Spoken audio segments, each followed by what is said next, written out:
Good morning. Hello, everyone. Welcome to the second installment of what we're calling the extra webinar session that is brought to you by the Community Foundation for the Land of Lincoln through our project, The Next 10. This topic today will be investing in the creative economy, and we're going to be hearing from people near and far about the creative economy through the arts, entertainment, and so forth. So I'm so happy today to have these great group of panelists that I'll let Jamie introduce in a little bit. But first, I thought I'd give you a brief update on where we're at with the Next 10 project. As we last spoke, I mentioned that we are sorting through hundreds of ideas that were submitted by citizens around the Springfield area, and we continue to do so. Our Next 10 steering committee did have a session, a workshop to really sort through the nearly 600 ideas that have been submitted. And now we're constantly on the phone, emailing, texting people to figure out how we're going to get a lot of stuff done. So it's very exciting, very dynamic, and we are so grateful to all the ideas that keep coming, quite honestly. Had someone stop me in the supermarket yesterday saying, hey, is it still time to give ideas? And I said, there's always room for good ideas. So know that we're hard at work and hope to have an announcement here in a couple months with the projects we hope to pursue, at least the first set of projects we hope to pursue. I'm going to introduce Jamie Gillis to introduce the rest of the speakers, and I want to say thank you to all of them on behalf of myself and the Community Foundation. But I'm especially excited to see a couple of people on the panel today that I've known for, can't believe it, over 30 years now. So Sheila Walk, who's a local Springfieldian, and you may recognize the last name Langfelder for Jacob Langfelder, who no longer lives in Springfield, but I think we all know that name around here. So especially to those two, I appreciate you coming on today. I know all the panelists are going to be fantastic, and it'll be a great conversation led by what I'm calling our adopted Springfieldian, Jamie Gillis. Jamie's the lead consultant on the Next 10 project, and she also has just such a rich history in her own career of working in arts organizations. So with that, Jamie, I'm going to hand it over to you. Great. Thanks so much, John. And thank you again to all the panelists and for the participants joining us today. Really looking forward to an exciting conversation about investing in the creative economy. A number of the ideas that came in through the Next 10 website were focused in some way on art or culture or history or how we really celebrate and enliven the creative economy of Springfield, which you are all so very proud of the wonderful assets you have there. And I think there's really a desire to continue to grow and build on those. So I'm really excited to have the panel together that we have today. I'm gonna have them introduce themselves one by one here in just a moment because they represent quite diverse backgrounds and insights, and we're going to cover a lot of territory related to the creative economy today. And as I've told all the panelists, try to tie it together in a neat little bow by the end, but we're going to be talking about a lot of different topics over the next hour and a half. Just a couple housekeeping things real quick. There is a Q&A button down at the bottom of your Zoom screen. Please feel free to send in questions at any time. We do have a number of questions we'll be giving to the panelists, but I'll be keeping my eye on that Q&A box and certainly weaving in any questions that we can fit in over the next hour and a half as well. And I also just want to let you know that this session is being recorded, and later today it should be available on the Next 10 website as well as on social media. So if you have others you want to share it with, you'll be able to do that as well. So let's jump in. And the first thing I want to do is just go around the Zoom room and have everybody just briefly introduce themselves, who they are, who they're with, and where they're at today, because we have panelists joining in from all over the country. So I'm going to start with Justin Croft. Thank you, Jamie, and really appreciate the chance to speak with you all. My name is Justin Croft. I am the Vice President of Development with Zeppelin Development. We are based in Denver. We've been engaging in creative placemaking and creative real estate development in Denver for 40 years.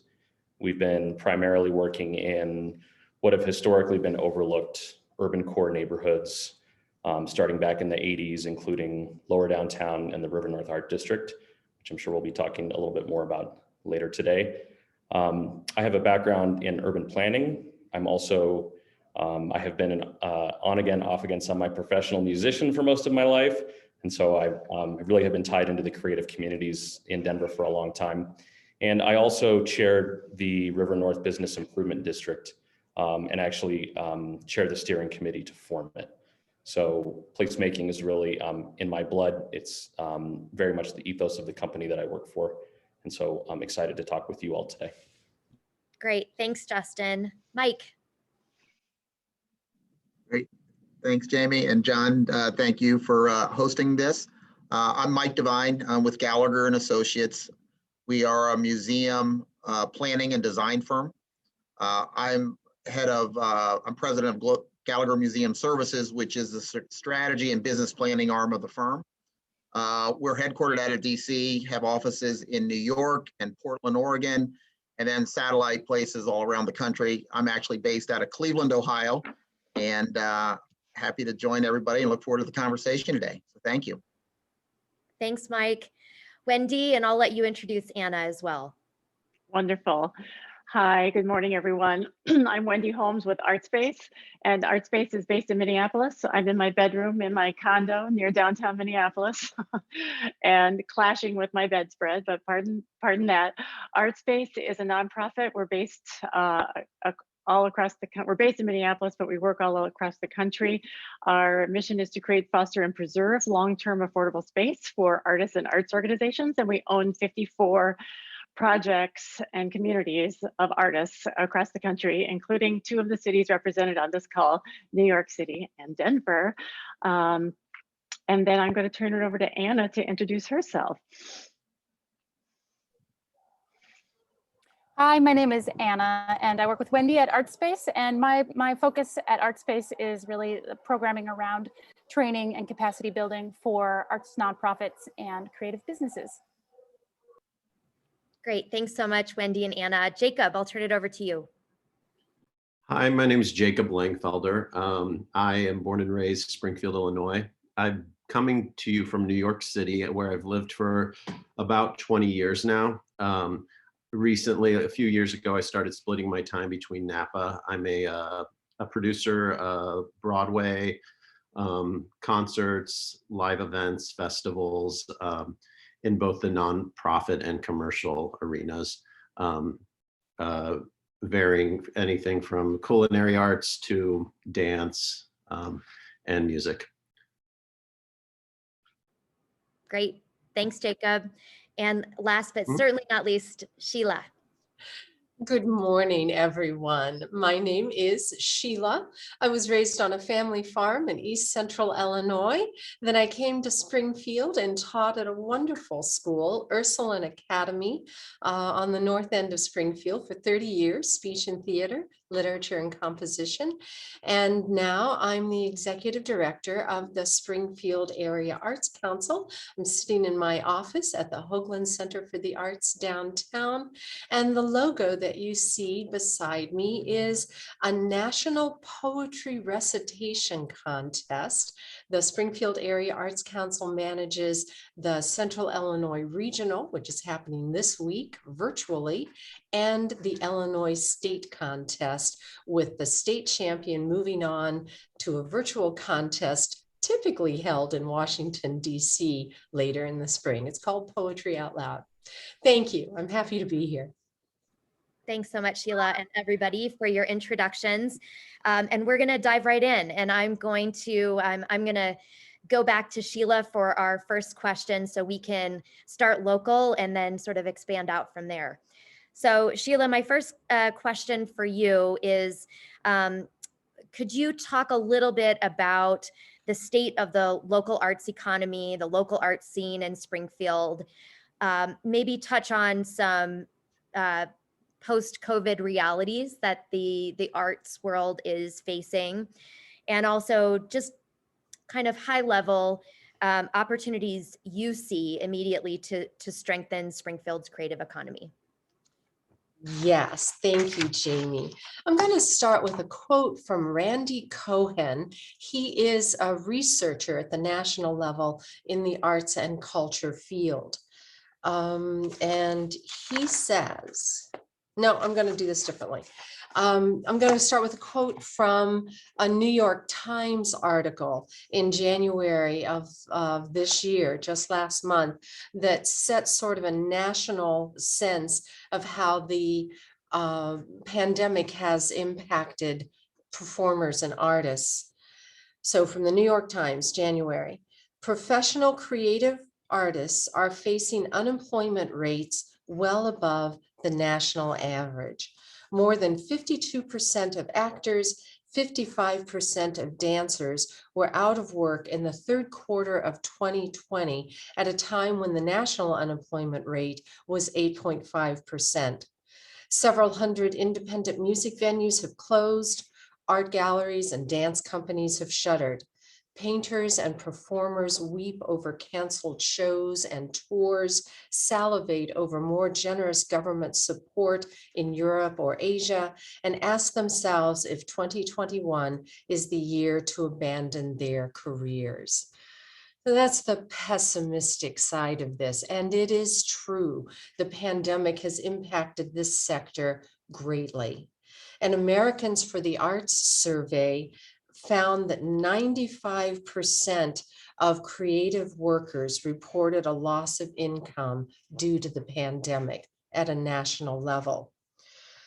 Locally, visual artists have had to find alternate outlets for their work when the galleries in which they typically show and sell have closed. Musicians mostly have no work, either because no one is hiring them in the closed venues or because of their own need to safeguard their and their family's health. Some are streaming their performances, but not much income results from that, having staged a virtual fundraiser at the end of last year, I know. For some performers and visual artists, this kind of stress has stifled their creativity.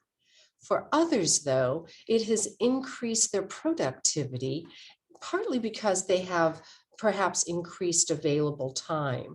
For all creative workers, they have engaged in creative problem solving. I've had to learn different licensing requirements for streaming music.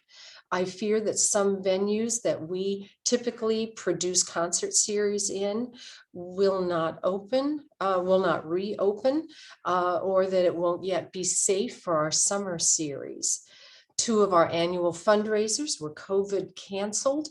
There's limited sponsorship revenue for virtual events. Local businesses are our usual sponsors. They have no money to spare. Some programs are grant funded. If there's no program, because of the pandemic, there's no grant, so no 10% off the top for administration. But overall, factoring in all of that, the Springfield Area Arts Council in 2020 only suffered an 11% decrease in revenue. And I think that's remarkable. Our staff is working remarkable. Communication's a little more challenging. They're working remotely, so communication has been a bit more difficult. An assistant here chose remote work, but doesn't have the needed software to execute some of the tasks. The bookkeeper is leaving our employ to focus on childcare. More of my time is devoted to fundraising, but all in all, our members have stepped up, so that revenue has remained steady. There have been more avenues for general operating support. The Community Foundation certainly has been a great partner in finding that. There's been more engagement among the performers that we typically employ in a calendar year. And in Springfield, I've been impressed with the creativity of other arts organizations. The Legacy Theater had torch songs, the Ghost Light at center stage, and solo performers coming in to perform Broadway classics on an otherwise dark and empty stage. The Springfield Theater Center this very weekend coming up has something called Quarantine. teenagers performing virtually.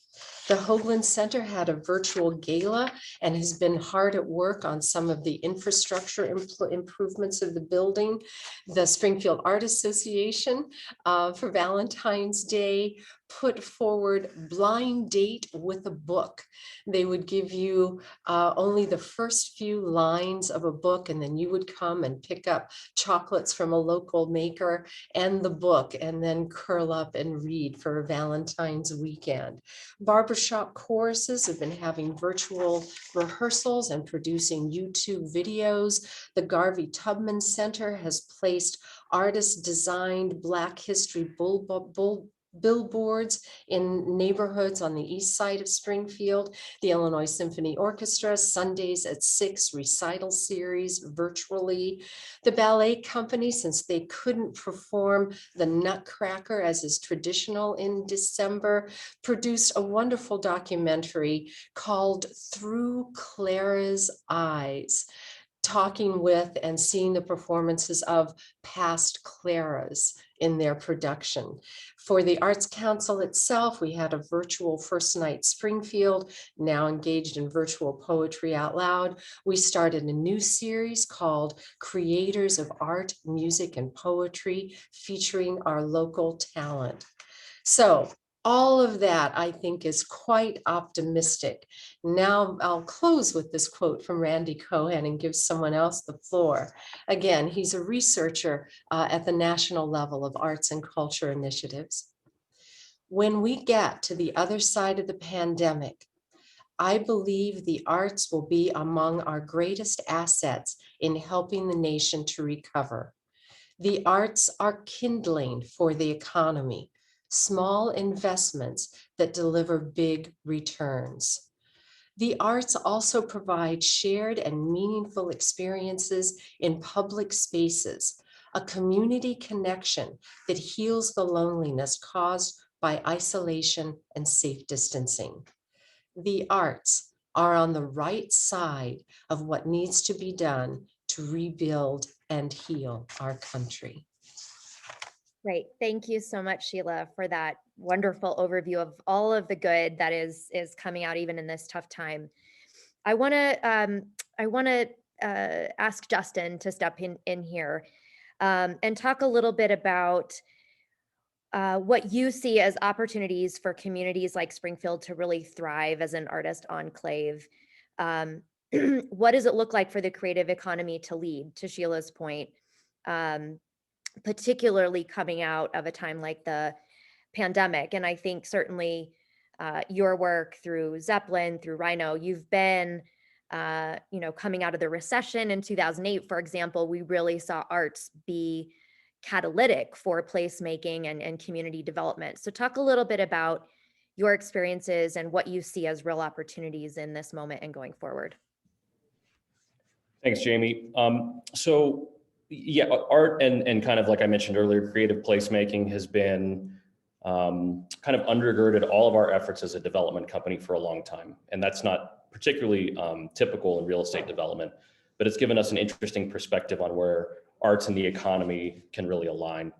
I think just to go right at the question, I think a lot of what can create success for the arts in ultimately driving regeneration and economic development has to do with partnership. So to the degree that the municipality, the arts community, and the development community can get on the same page on what the high level goals are and what the needs are of each so that they can be aligned, that tends to be really the starting point for where we've seen success.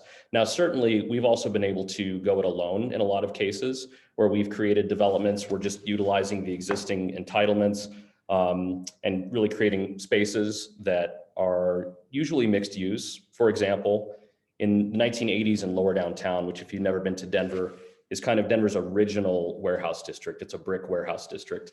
In the 80s was really Skid Row. And one of the first things that Mickey Zeppelin built while he was doing some loft conversions down there was a architectural bookstore and cafe called City Spirit.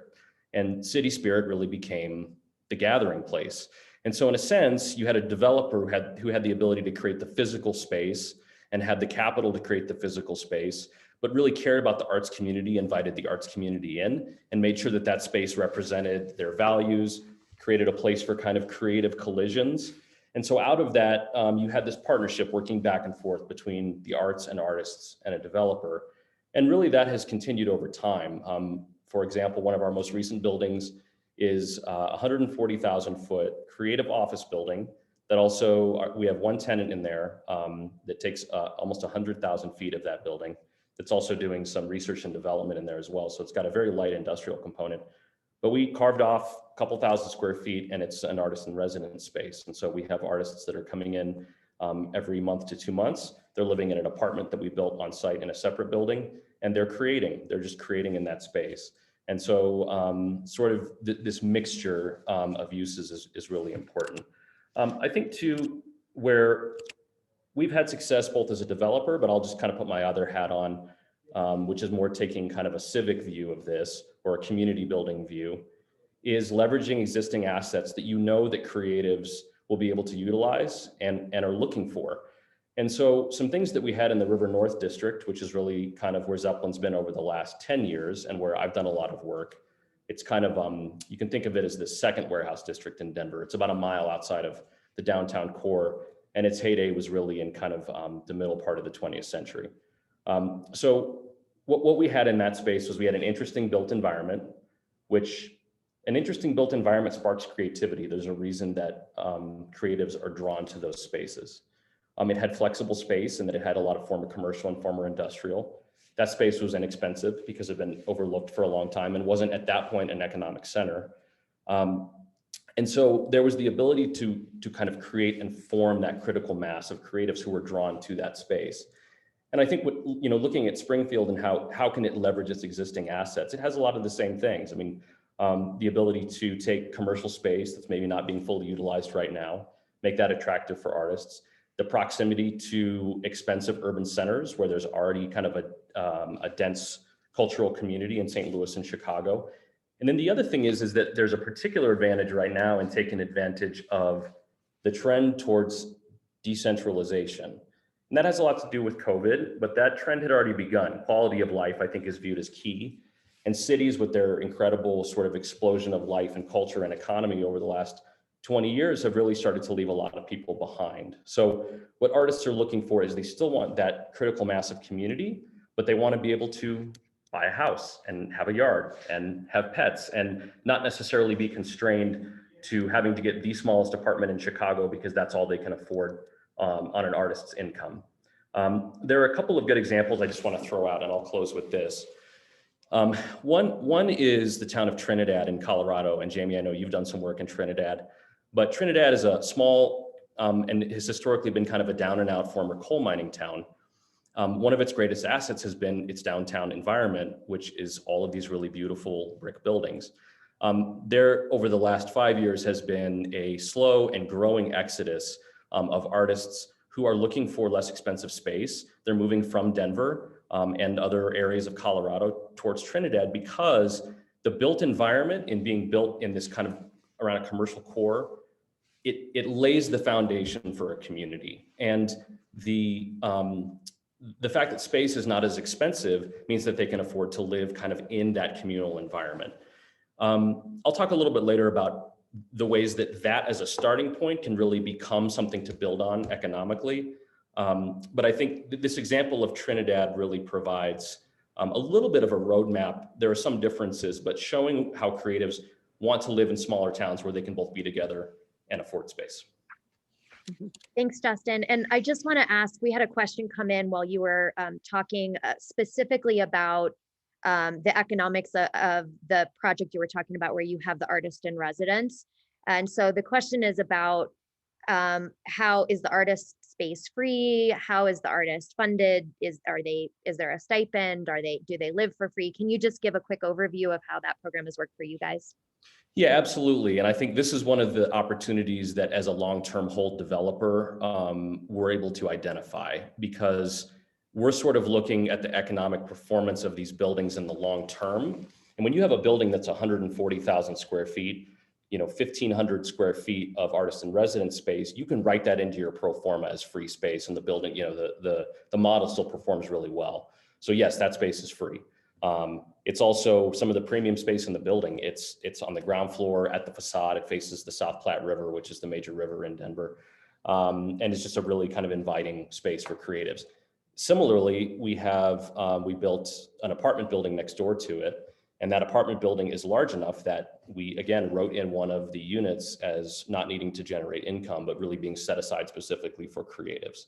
So that is how we're able to offer both the live space and the workspace at no cost to the artists. Awesome, thanks. And that's a great transition over to Wendy to talk about live and workspace for artists, which ArtSpace has really carved a unique niche nationally and in making space for artists that allows them to stay even as neighborhoods change and sometimes get more expensive. So please share a little bit more about how you guys do your work, the benefits of clustering those artists' work-live spaces together, what you see out of that.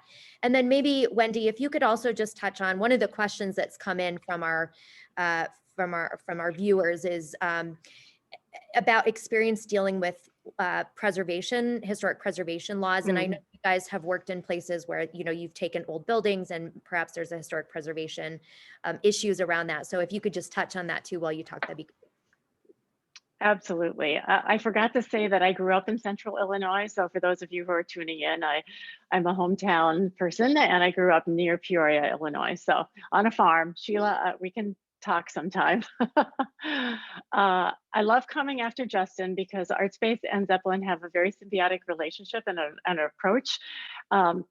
We just completed a project in Trinidad, Colorado, where Justin was talking about. It's a 41 unit live work project, affordable for artists, and affordable meaning for people who are between 30 and 60% of area median income for that area. And so it is easier to work in smaller communities in terms of land cost and building costs. There's no question about that. So that's just a given. In Springfield, it's going to be easier to create long-term affordable space for the creative sector than it is in Manhattan. Although we did it in Manhattan, it was extremely difficult and took 12 years. In Trinidad, it took 4 years. And we've worked a lot in Illinois, in Elgin, Illinois, and Waukegan, Illinois, and we have also a couple of projects in Chicago. But we love working in communities the size of Springfield. There's something kind of magical about communities who are in that small to mid-size, just over 100,000. There's something really magical there because you can get all the decision makers also in the room at the same time, right? And there's land costs and building costs that are less expensive, but also there's a lot of opportunities, and the community really needs to think about creative ways of occupying these buildings and bringing more vibrancy. And so in terms of clustering, artists and arts activity begets other artists and arts activity, and artists and creatives want to cluster near each other. And most of the projects that we do have anywhere between 30 and 100 units of affordable live workspace for creatives. And then on the ground floor, or sometimes on the first and second level, organization space. So nonprofits, creative businesses, et cetera. So it's a great mix. And when you have a density of artists in a place, we know from the economic impact studies that we've done that artists tend to be more successful in terms of being able to pursue their livelihood and make their money from their creative pursuits. So that's a really important point too, is that when artists come into these projects, they tend to make a lesser amount from their creative pursuits and hold down 1, 2, sometimes 3 other jobs. Once they're in these supportive environments where they don't have to worry about their rents going up and where they're surrounded by people with like minds and wanting to share and collaborate, they are able to make more of their income from their art and really pursue that as a career. A lot of people think that that's a side thing, but no, many artists would want it to be their main thing, but just don't always have the kind of space or situation that can allow them to flourish and grow and make the majority of their income from their art. So an artist will pay for space if it's affordable over other things, and they will sacrifice sometimes because space is so important to the creation of their work. And we can say that now that through the pandemic, and we have thousands of units of live workspace, we have 54 projects in 23 states, and those artists have been very stable in terms of being able to pay their rent through the pandemic and have prioritized that. So it's really interesting to see because we had no idea. We were fearful that the vacancy rate would go way up, but it hasn't. On the commercial side or the non-residential side, it's been a little softer, but on the residential side, artists are very passionate about being in those spaces and and also giving back to the community. So I think there's a lot of opportunities in Springfield. I know that you have some underutilized buildings downtown. I'm sure there's opportunities in the neighborhoods as well. I want to turn it over to Anna for a second, though, to add another dimension. So Anna, if you're still there. Yes, I'm still here. My internet is a little unstable, so flag me down.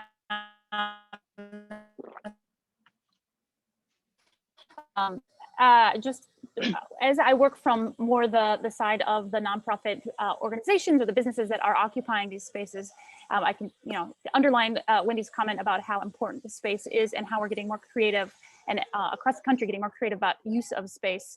And just to talk about I think there was a question that came up about how our organizations have been working with BIPOC communities and BIPOC-led organizations, especially in the past year. But it's a part of ArtSpace's commitment over the years has been to partner with cultural communities and culturally relevant spaces to make sure that the voices of the communities are really being told through the whole process of a mixed use project, but also represented in the mixed use in the commercial spaces.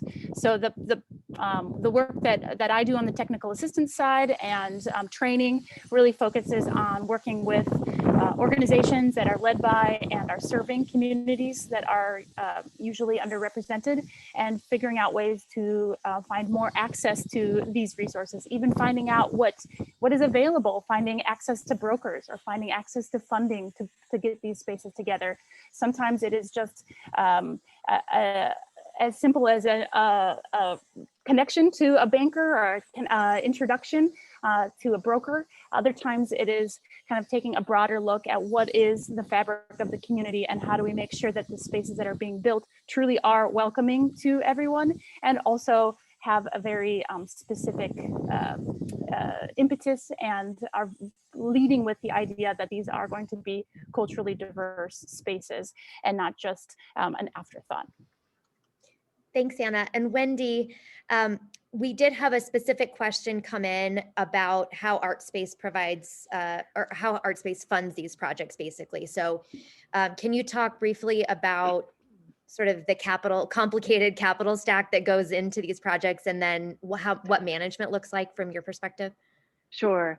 So almost all of the projects have an allocation of low-income housing tax credits, which is a federal resource that comes through your state. And that is a resource that takes up about 50 to 80% of the equity in these projects. And then we use home funds and other programs that are specifically for affordable housing. There'll be a little bit of traditional debt from a bank, and then philanthropy usually covers 10 to 15% of the total capital costs. So it's usually 10 to 12 sources that are part of the mix. It's a little complicated, but we figured out a way to make it all work. And then in terms of management, we hire a local property management company and they manage the building, and then we have asset managers who oversee them. So that's kind of the structure of it, and that's a really high level Yes. 101. Yes, because I can say, having been through the process with you guys, that figuring out that capital stack is it takes a while, but you guys have gotten very good at it. Okay, thank you so much, Wendy and Anna. We'll continue the conversation on. I want to jump over to Mike. So Mike, obviously one of the most incredible things about Springfield is all of the wonderful cultural and historical assets that exist and the wonderful facilities that are there. And I think really bolstering that cultural offer came through the Next 10 website as people were submitting ideas. Can you talk a little bit about, from your expertise and experience, consideration for how you really take all these wonderful offers and storylines that Springfield has? How do you unite them? How do you enhance them? And how do we think about programming in new and different ways, both post-pandemic, but also for newer, maybe younger emerging audiences to make sure that there's something for everyone in Springfield when they come to visit? Great. Thanks, Jamie.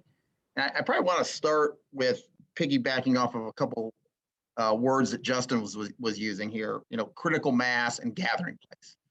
I think the communities that we've worked with that have had a lot of success using culture and the arts have had enough critical mass to really make it work.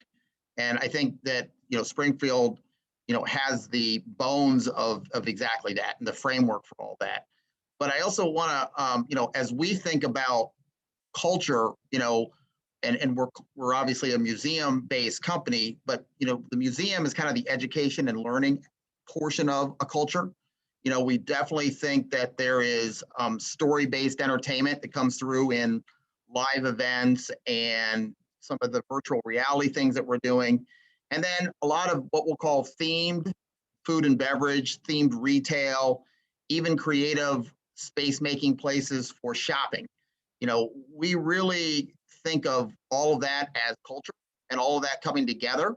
And I think when people think about it differently, and again, we're a museum company, so we think about all the different museums, but there's a lot more to it that has to be threaded together.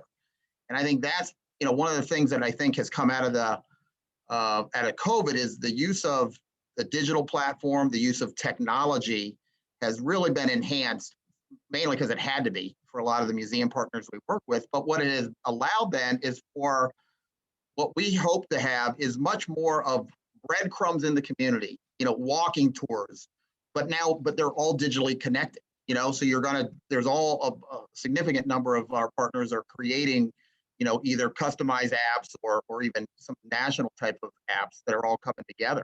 So how do you connect the dots from this historic place to that historic place in a way that is, again, I'm going to use Justin's word, a gathering place. So you don't have to get the car and drive here or drive there. How do you connect the dots in a way that makes it easy and friendly for a community to come together? And I think that's one of the positive things coming out of COVID. And frankly, it's one of the things that I think even pre-COVID we saw. So, we've been involved in a lot of great projects in a lot of different communities. And I'll use one example was, and people don't think of Washington, D.C. as, down and, and out. But when we did the initial Spy Museum back in the late 1990s, we were in the middle of a Penn Quarter.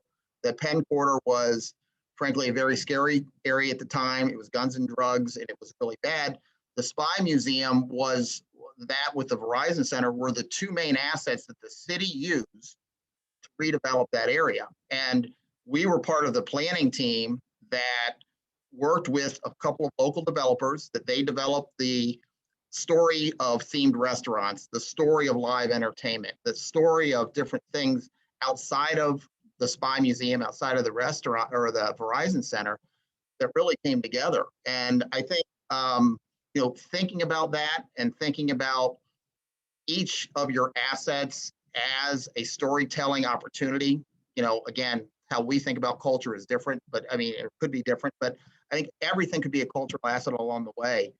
And then having again, I keep stealing Justin's words, but it's so critically important to have a public-private partnership.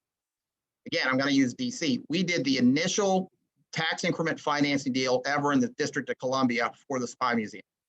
And that was a new thing. We had to negotiate with the district CFO office, but they then were able to leverage that into future TIF deals for other arts and culture, because that's the only way some of this stuff can get done.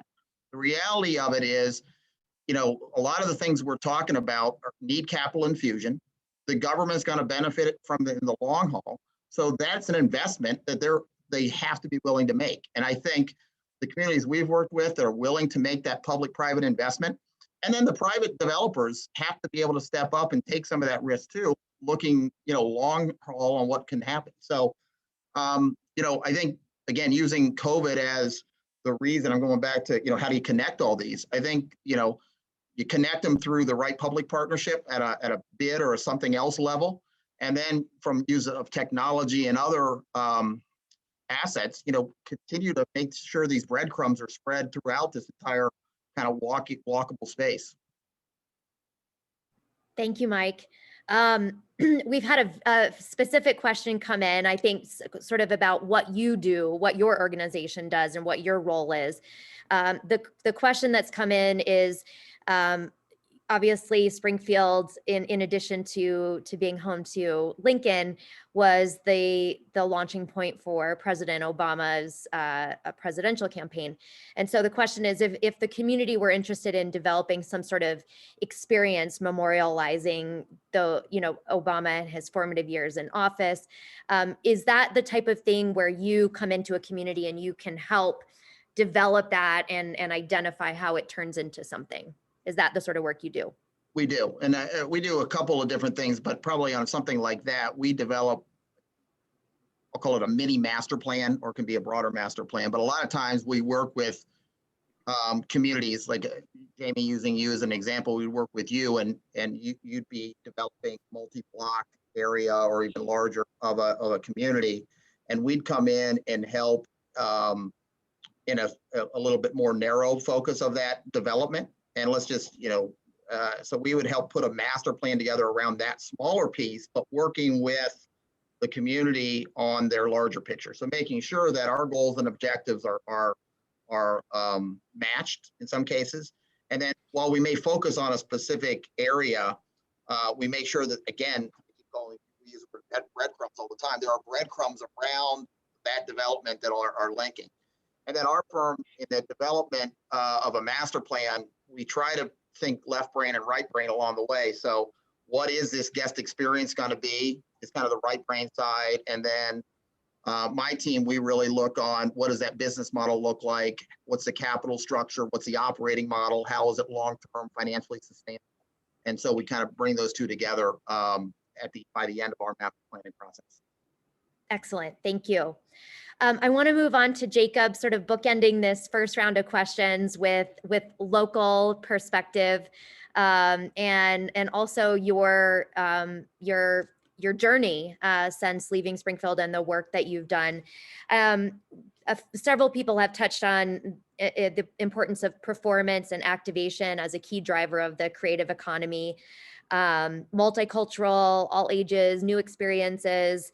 Talk a little bit about that and what you see as the opportunity for a city like Springfield to draw on local, but also national or international talent to really activate the community.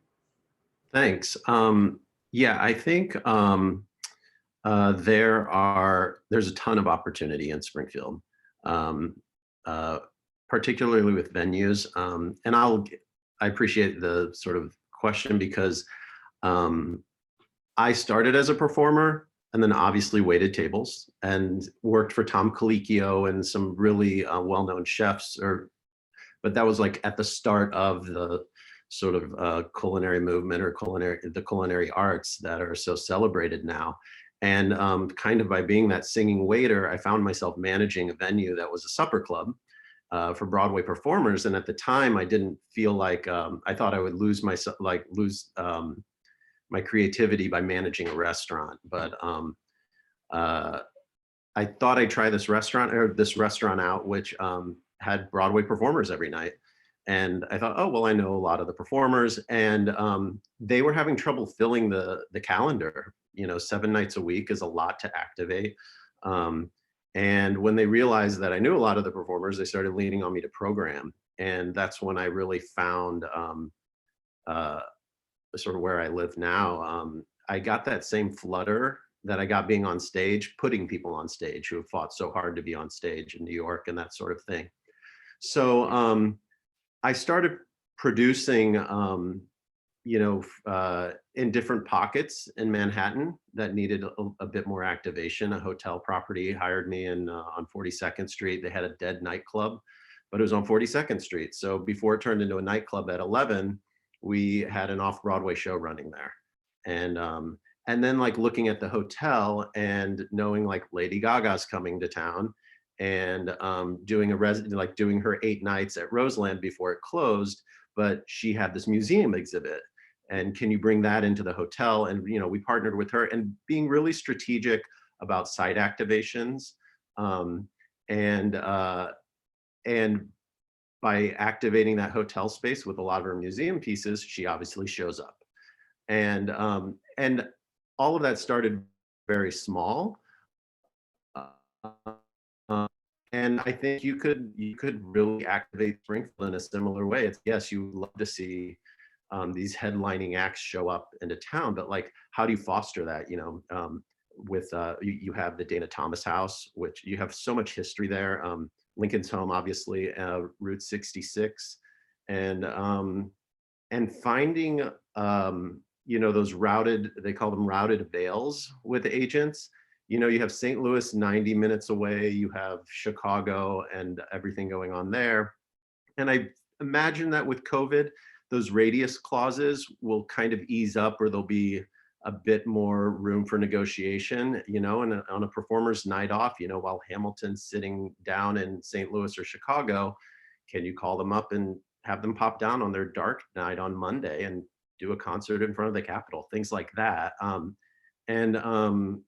Just really kind of, thinking big, but also thinking locally and making sure that when you're programming talent, I always consider like where I'm coming from with these sorts of things. And when I book an artist, I make sure, 90% of the time that if they are coming to sort of do like a luxury event in Napa, a private dinner, they also commit to going into a school and giving a master class or talking to the students and finding them a way to include the entire community.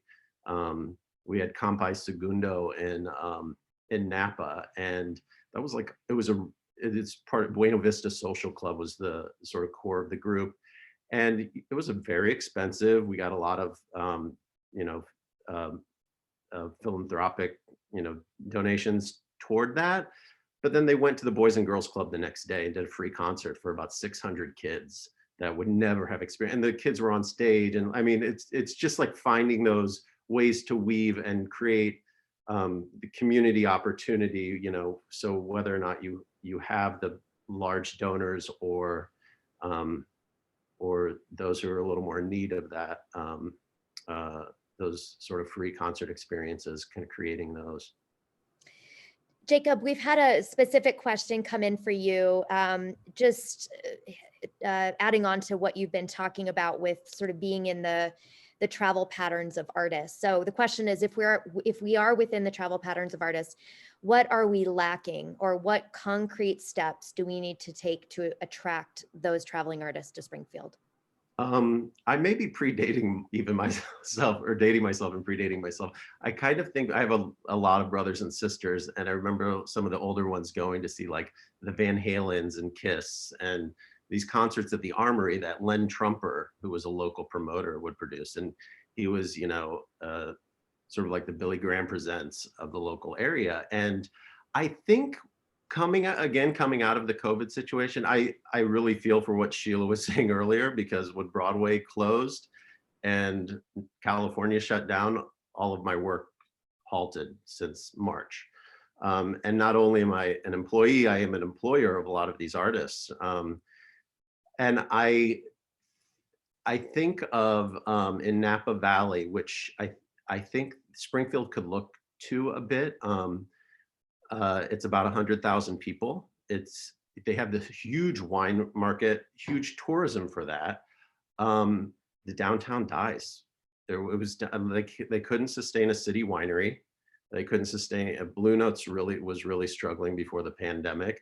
And I think, with coming out of COVID, I think those opportunities for you to hook up with venues like a Ravinia or St. Louis Muni. I would look more toward these like people, instead of a venue in Springfield hiring a third party necessarily to program. You know, I call on somebody, you know, called agents directly, and, you know, try to find that connection to start creating your own relationships with agents. I think they'll be looking for the bookings, and shoot, I lost my train of thought with it, but it'll come back to me. But I do think that there's going to be a lot of opportunity. Great. Thank you so much. I want to put out a question targeted, I think, primarily first to Justin, Wendy, and Mike from kind of all of your diverse perspectives. And Justin, we'll start with you, but Wendy and Mike, feel free to kind of jump in too as well. So in the middle of the pandemic, I believe it was Business Insider ranked Springfield as the best city to live in America post-pandemic. They talked about the affordability and the opportunity for cities, you know, that are the size of Springfield, located where Springfield is, to become a place where people want to live, and knowing they can work remotely, knowing they can create there. Justin, you kind of hit on some of these points when you were initially talking. So there is an opportunity, I think, certainly to let the creative economy be a key driver.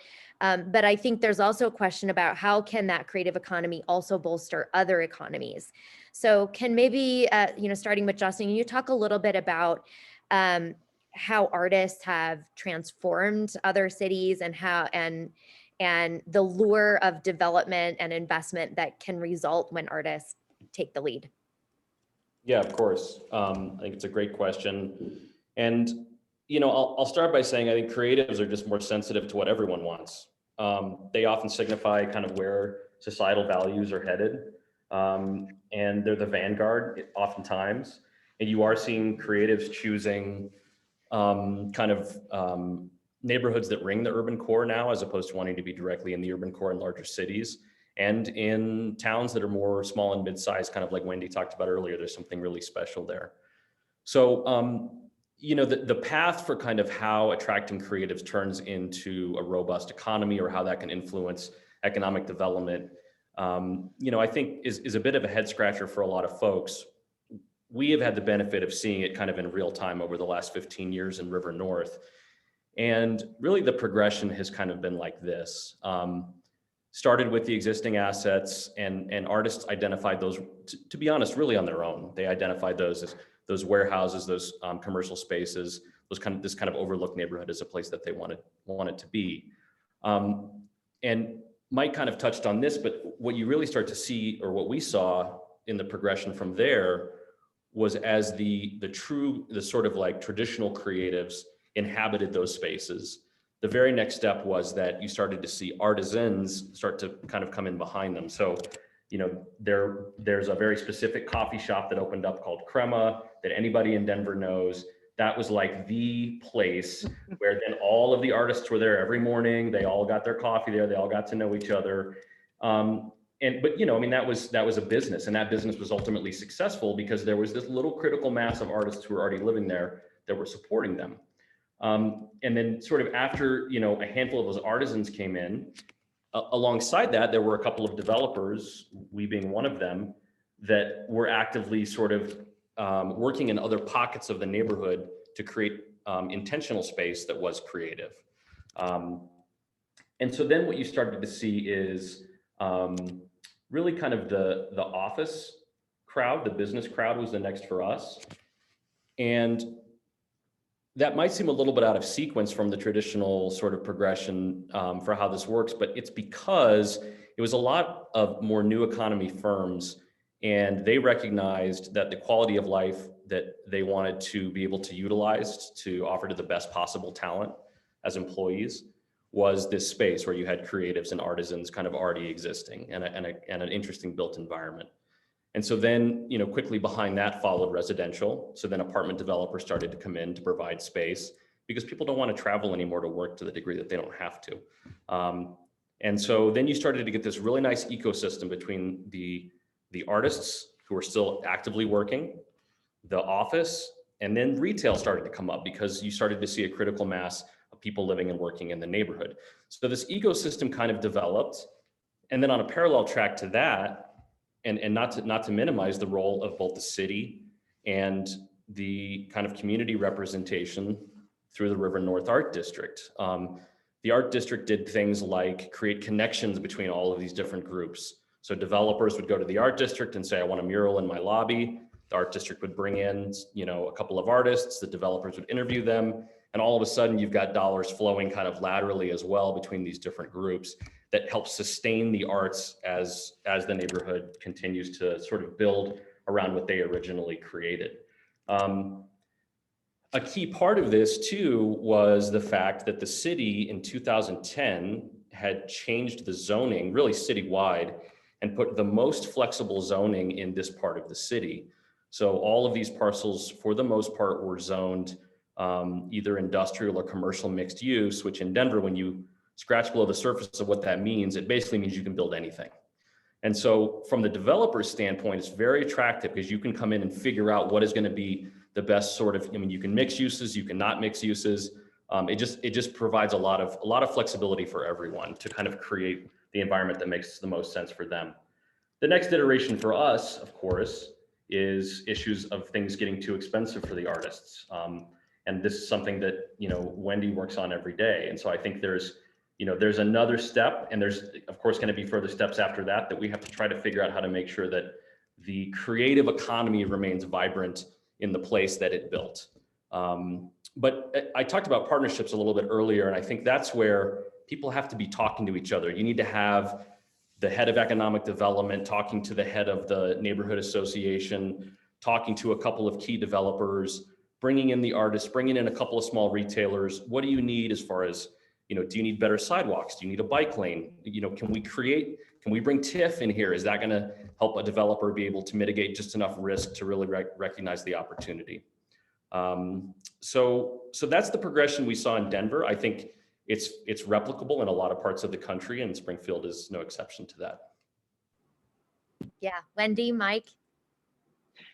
Well, I was going to jump in there with the Soho effect because that it's very real, and artists live in the world of displacement where they are on the vanguard and they make these places desirable for others, and then they're often displaced. And so that's been the focus of ArtSpace's work through the decades, is to try to stop that cycle of displacement for as many artists as possible. But we alone can't do that. It's really city policy and other things that have to join with that to be able to do that well and over the long term, because artists will definitely make area property values rise. It's just what happens. And then they get displaced. And so if a community or a city values artists, you need to figure out what policies you want to have in place and what programs you want to have in place to help stop that cycle, because artists and creatives are some of the most valuable members of your society, and they bring and attract others that don't even think about the arts necessarily, but it's what tricks people into wanting to become part of a community, even if they don't know that's why. So go ahead, Mike. Thanks, Wendy. I think the only other thing I'd add, I think Wendy and Justin got a lot of, but I think we all got, the creative economy is largely a service-based economy.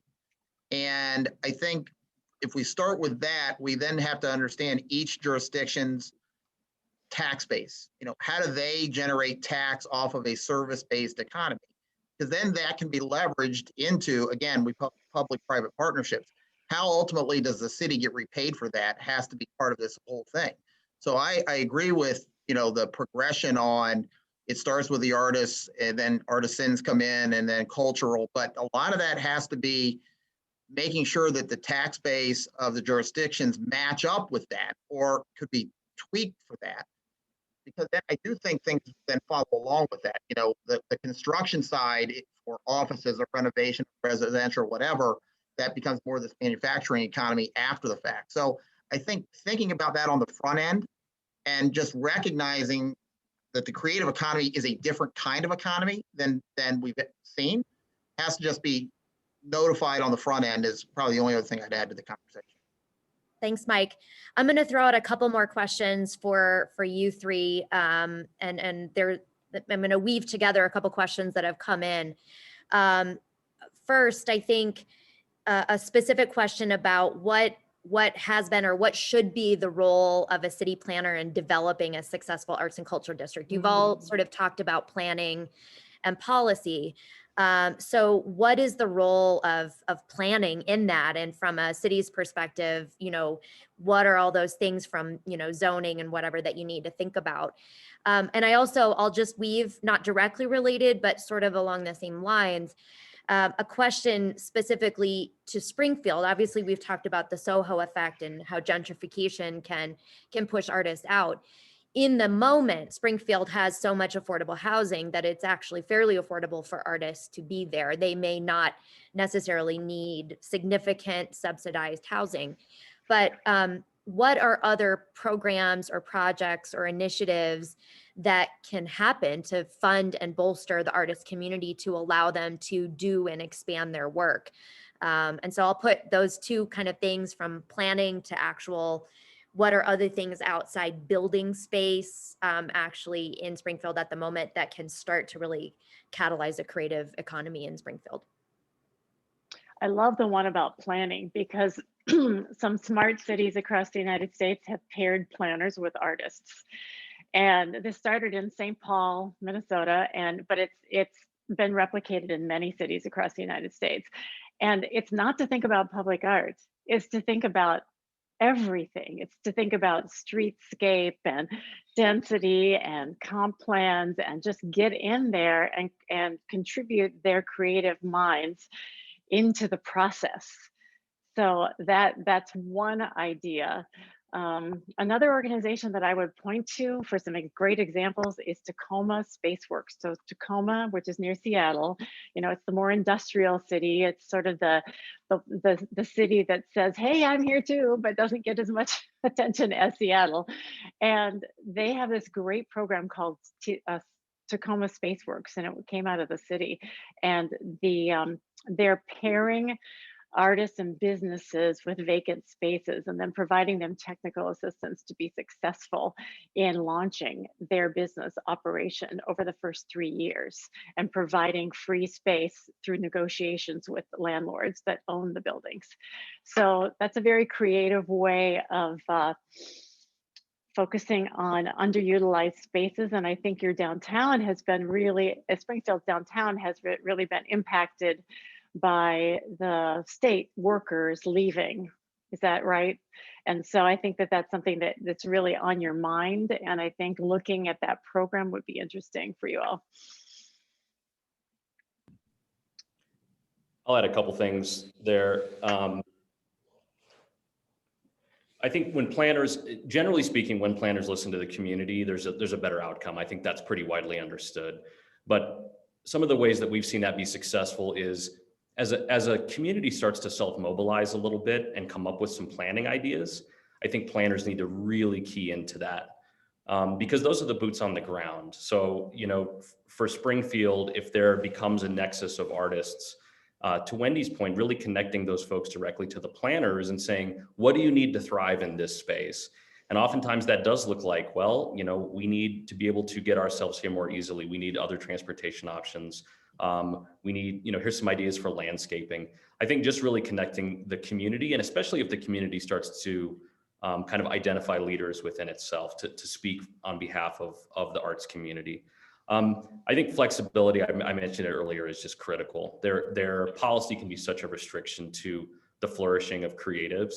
I think creatives know what they know is how to create. And so I think in some ways we kind of got to get out of the way a little bit.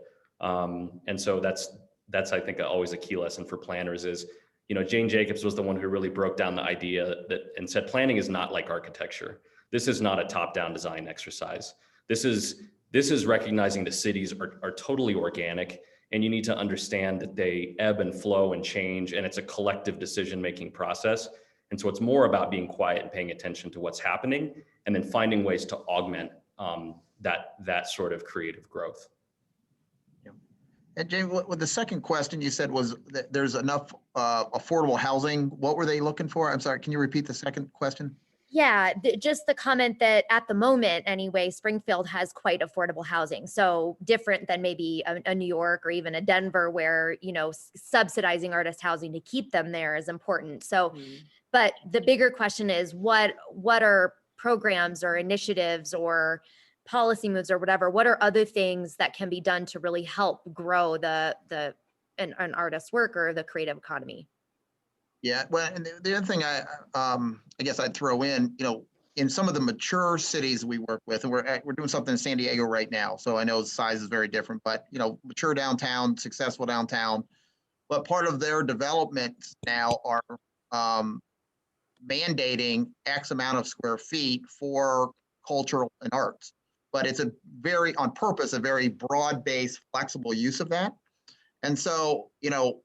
We're gonna, you know, we're working on a museum project that will probably be, call it 60,000 square feet in a probably 400,000 square foot facility, just to give kind of ratios. But that 60,000 square feet has to be subsidized significantly from the developer as part of that.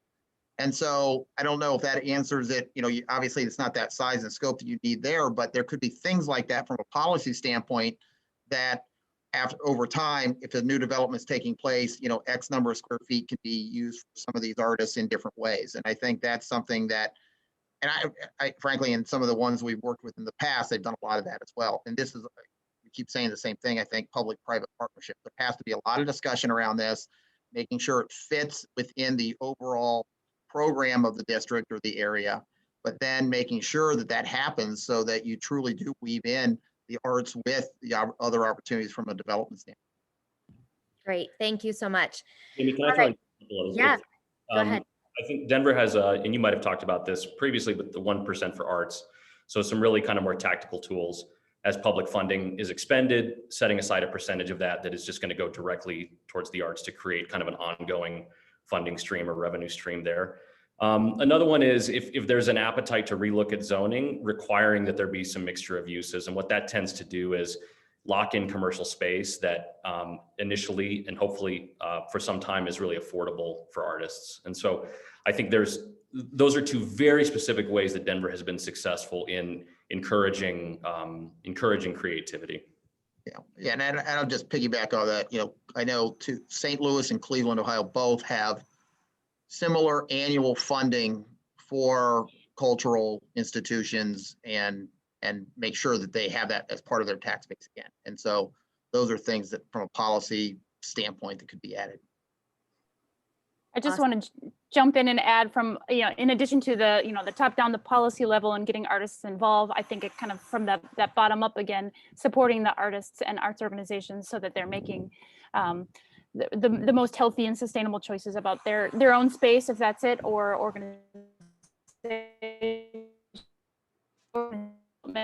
I know in many cities that we've worked in, I'm not sure about Springfield, but the business development programs or technical assistance programs are wonderful for kind of businesses, commercial businesses, but nonprofits and creative organizations sometimes don't quite fit into that framework. So thinking about ways to kind of support artists and arts businesses as businesses themselves, because even an individual artist is a cottage industry. It is a business, but sometimes existing programs don't necessarily fit their needs. Excellent, thank you. All right, I want to come back to Sheila and Jacob again to sort of bring this home to Springfield. We've heard a lot of great stuff over the last hour or so. And so I want to talk a little bit about the specific challenges and opportunities to creative economy transformation in Springfield. So we have specifically heard things around planning. What do we have, you know, from the planning perspective, both from how we allow buildings to be developed or land to be used to to a larger strategy for the creative economy. We've heard about funding, and Jacob, there was a specific question to your point about, sort of outreaching to talent to bring them in. What does that look like from a funding perspective? 1% for arts types programs, things that are really dedicated to building the creative economy. So could you both jump in and touch a little bit on some specific things that you see as challenges that could be overcome, that we could work on, certainly as part of the Next 10, and opportunities that could really be bolstered in Springfield? Jacob, you start. Okay. I think it's sort of an ongoing question, obviously, about Springfield is like, how do you anchor downtown? Like, how do you get that to be the anchor again for the community? I would encourage people to really invest a lot local. I mean, you have some great things in the farmers market. Are there ways weave the like more arts and experiences to that? I mentioned Kids will be reopening after the COVID restrictions. That's right by there. So I remember when they opened, I got sort of on the pro bono side. I was just talking to the head of the Ravinia Festival, and they were looking for places for their kids' jazz ensemble to play. And they sent them down to the Kidseum on a day where they were having the farmers market. And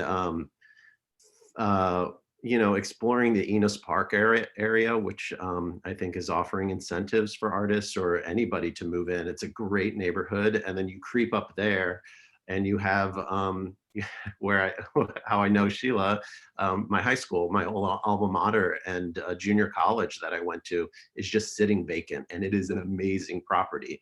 That is the much bigger picture when a developer, might come in and turn that into something. But, don't shy away from, dreaming that way or thinking that way, and obviously start trying to come up with ways like how you would fund something like that. But look, like I started in New York using like $400 a week to like pay an artist to come in. I started one artist a week, and I worked with a restaurant that I knew would give me free space because I would bring in business for them. And just partnering with seeing who you could partner with, and building off of that. And sort of going back to the thought I lost earlier, Napa Valley, which is about 100,000 people, started with they have this festival, Bottle Rock. And it's not just a baby Coachella. I mean, they have major headliners, and a local started that event. It was kind of a mess in the beginning, and then another local took it over the following year. And you have, not only do you have Bruno Mars and Neil Young and major headlining, Miley Cyrus was supposed to headline this year, The Killers. You have these headlining acts, but they also during the day would have the Napa Symphony, and all the food vendors were local and the wineries were local. I produced Taste of Napa in Napa, and it was a similar concept. I brought in all the wineries, culinary demos, but then you'd feature artists, local and a headlining act. And maybe you start that with just like, on the Y block or, some space that's not activated, over by the Hoagland Center. Use the Hoagland Center. You have the art gallery right there. Like, how many different mediums can you like pull in, start small, and then just start pushing out from there? And because that's also going to broaden your audience. Yes, good. The idea of starting small and letting it build from there and realizing the cause and effect. The Old Capitol Farmers Market happens on Adams Street between 2nd and 3rd, spring, summer, and fall. A lively scene. It became the gathering space for many sectors of the community. And the Kidseum is located on that block. And across from the Kidseum is a longtime cafe. And down next to that cafe, there's a tea shop. And there's a clothing imprinting business, and there's a women's clothing store, and something on the corner is being developed through crowdfunding. And it's taking what had a lot of empty buildings, the farmers market, which is over 20 years old, well run, bringing lots of local farmers together, improving that sector of our economy, including crafters and artisans in sales spaces at the market, hiring musicians to play at the market, encouraging more people to gather when we're outside the pandemic. It all happens. It all comes out of that. Vendors themselves learn how to run a business and creatively then start a brick and mortar shop.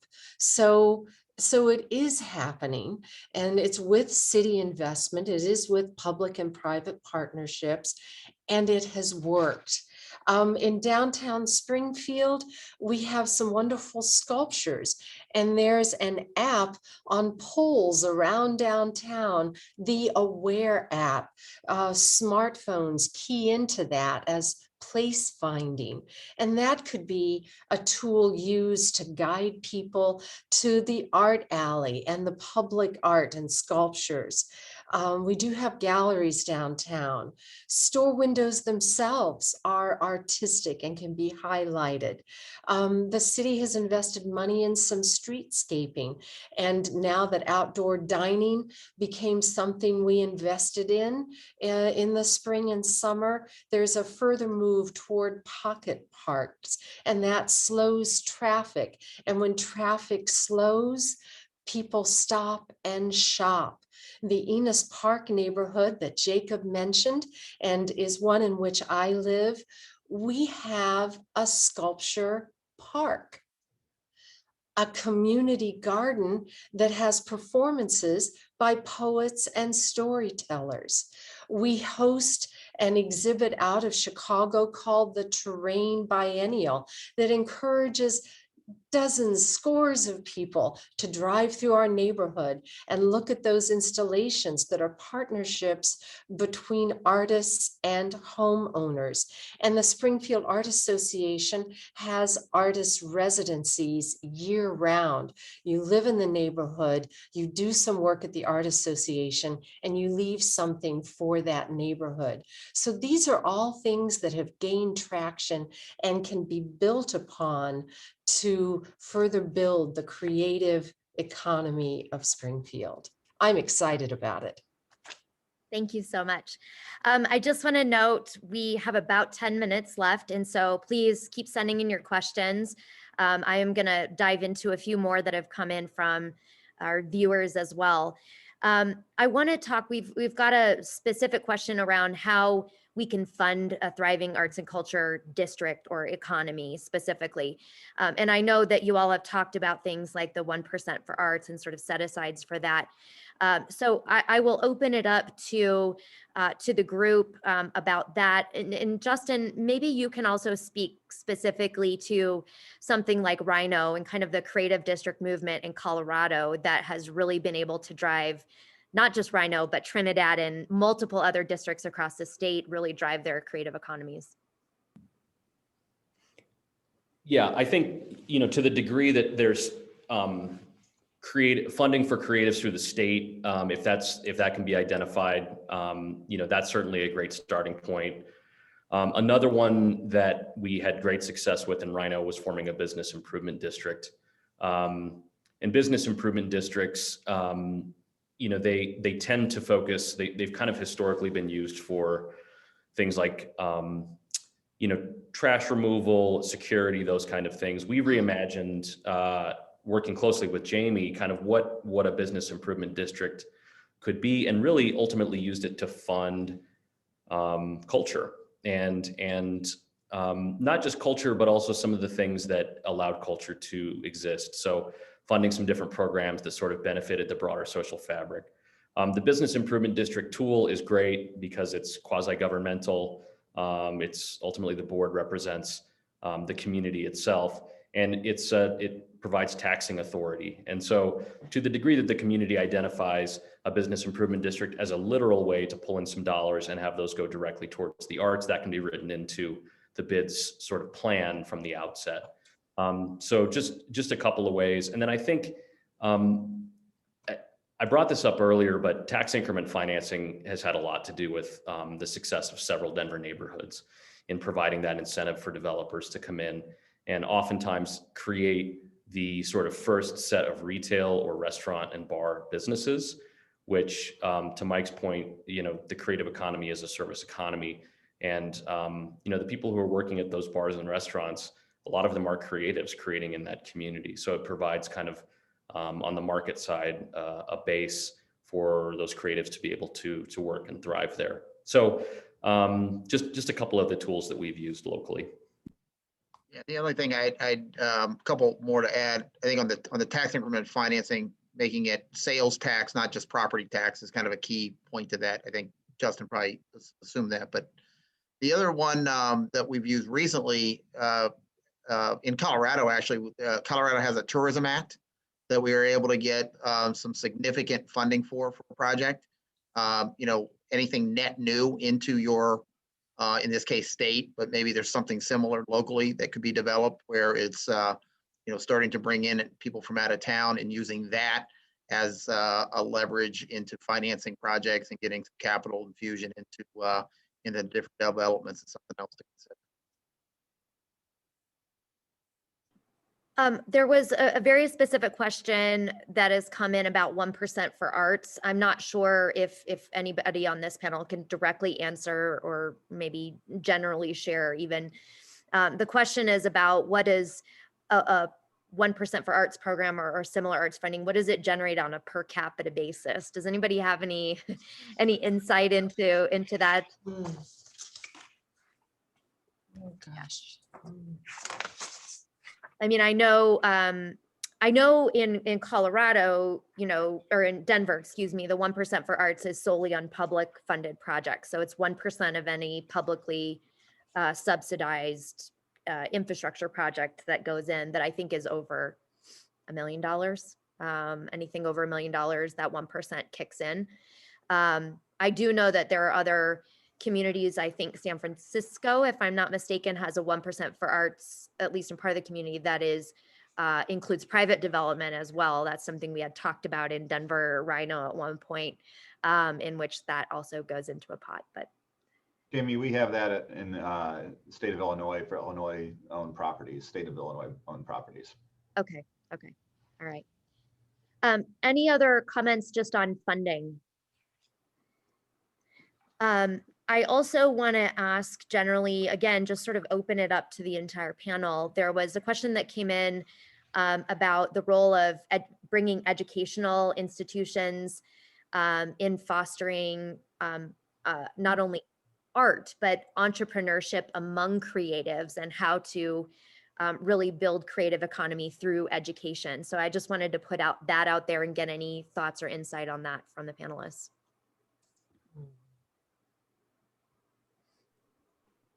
I could revisit what I was saying earlier, which is whenever I produce content, try to, when you're exploring artists or people you are bringing in for performances, open that discussion up to whether or not they would be willing to engage in that community, that sector, the academic side of things. I love,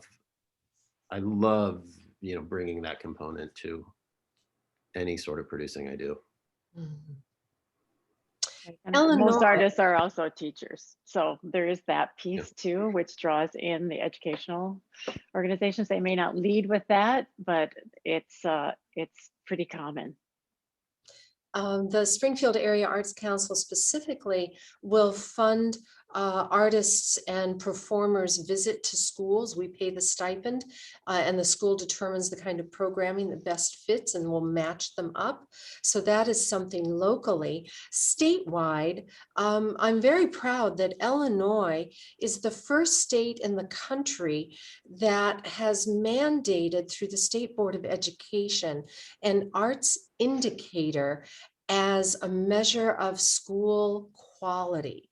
And that means that public schools will have to consider their arts offerings as they're budgeting and designing curriculum so that they can meet that indicator. That in turn produces more producers and consumers of art as they move forward in their lives. Great, thank you.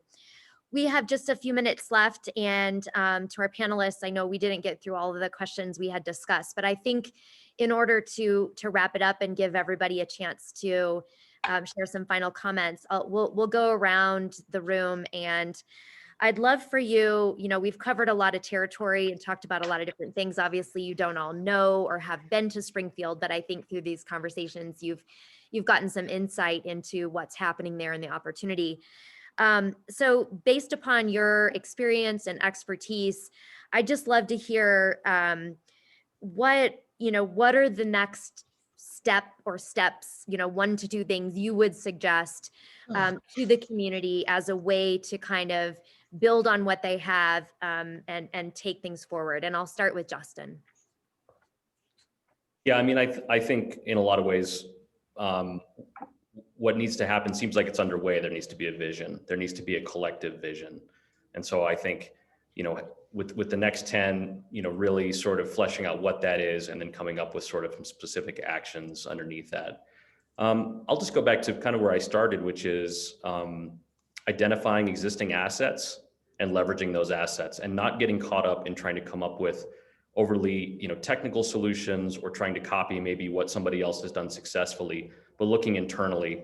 So I think between the great building stock, both commercial and residential, the proximity to major urban centers, the history, which is an inspiration in its own way, there's really a there in Springfield. And I think a lot of places, especially suburbs and larger cities that are going through a similar exercise, they don't have that there. They're having to create it.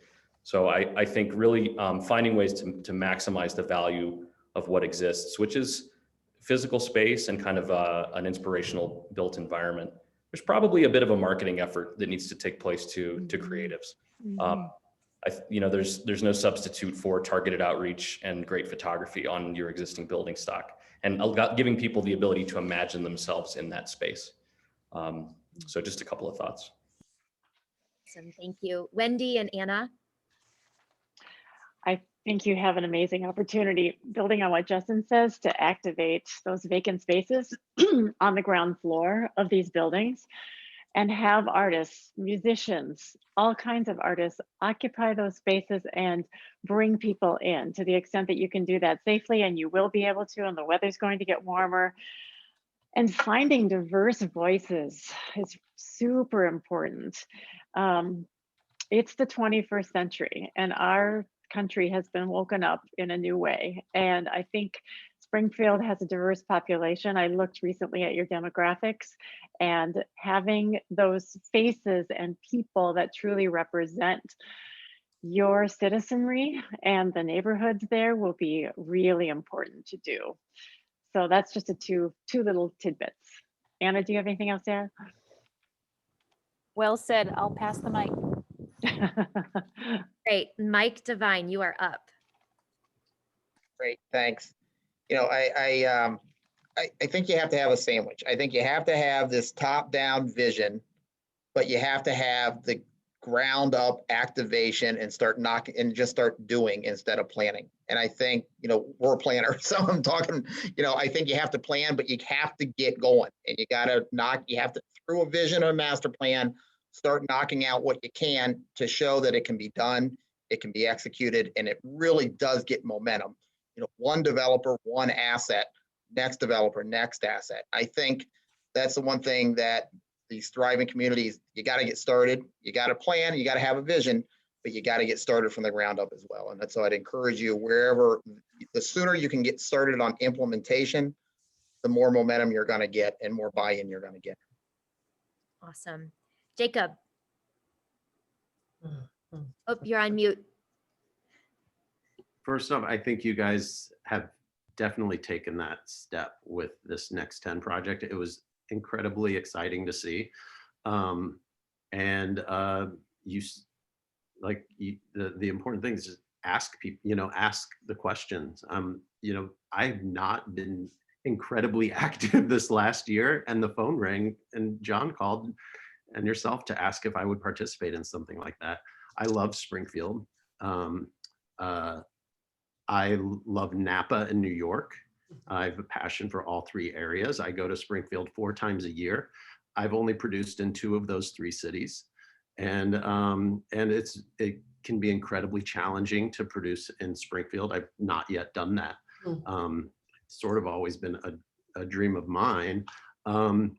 And I think sort of related, unrelated, I think what's important, somebody was asked about the Obama, celebrating Obama's Springfield years, and if there's opportunity there. It's strange because politics are so divisive, yet that's like one of the things you could really celebrate. You have the link with everything we mentioned before, Route 66, Lincoln's home, you have the Capitol, you have all of these politicians coming to the area, like finding ways to celebrate that and putting politics aside to, focus on your strengths. I'm not a city planner. I'm not gonna pitch myself as one, but I plan events and I'm always a pro bono phone call away if anybody has any questions, and would be thrilled to help the hometown out. Awesome. Thanks, Jacob. And Sheila, we'll give you the final word. Jacob, maybe you and I could work together on programming something in a downtown spot, Bicentennial Plaza on the Jackson Street corridor. I have some ideas, and certainly the Y Block, where we have been, where the Arts Council has been working with other organizations on Levitt Amp Springfield, which we hope can be live and in that space this summer safely. Again, I want to give this broader perspective. Nationally, 82% of Americans believe that arts and culture are important to local businesses and to the economy. And 87% of Americans believe arts and culture are important to the quality of life. When we have that majority of people understanding the importance of arts and culture, and when we have people, I looked at the participant list and the names that appear there of Springfielders who are interested in this topic can really give momentum and motivation, the movers and the shakers, to this initiative. Again, it makes me optimistic. And so I think we have some great things on which we can build, and happily the Arts Council and other arts organizations in town, and there are many. Springfield supports arts and culture in ways that we don't see in some other Midwestern cities, and we can capitalize on that, I think. Jamie from Mason City nearby. Jamie grew up in northern Iowa, I discovered earlier in the week, and we share a fondness for Mason City, a small Midwestern city that really has used the arts as a driver of tourism and economic development. And there are case studies all over and experts already. Do we need this to come from a city level position that some Midwestern cities have, where the city actually funds someone working within that government structure to coordinate all these initiatives? Sure, that would be great. And that could come eventually if there ever is room found in a budget. Meanwhile, I think there's lots we can do and build on things where we've already been successful. Listen to the experts, listen to ourselves. Thank you. Thank you so much, Sheila. And thank you everybody for sticking with us for a few extra moments. Thank you to our wonderful panelists. I loved all of your perspectives, and what a great conversation on so many different parts of the creative economy. We appreciate your time today. John, I will turn it back over to you to wrap up. Great. Thank you to everyone. This was an incredible panel. Thank you, Jamie, for doing an incredible job moderating once again. These extra series webinars were meant to really inspire and inform people, and I think we accomplished that today. I know I can't wait to go to one of Jacob Langfelder's produced performances here in Springfield coming soon, we hope, and hope Justin, Mike, Wendy, and all of you come to visit us here in the capital city very soon after we're all allowed to be around one another. So thank you all. Stay tuned for the next extra series. In the meantime, we're going to be hard at work on the next 10 ideas. Thanks, everybody.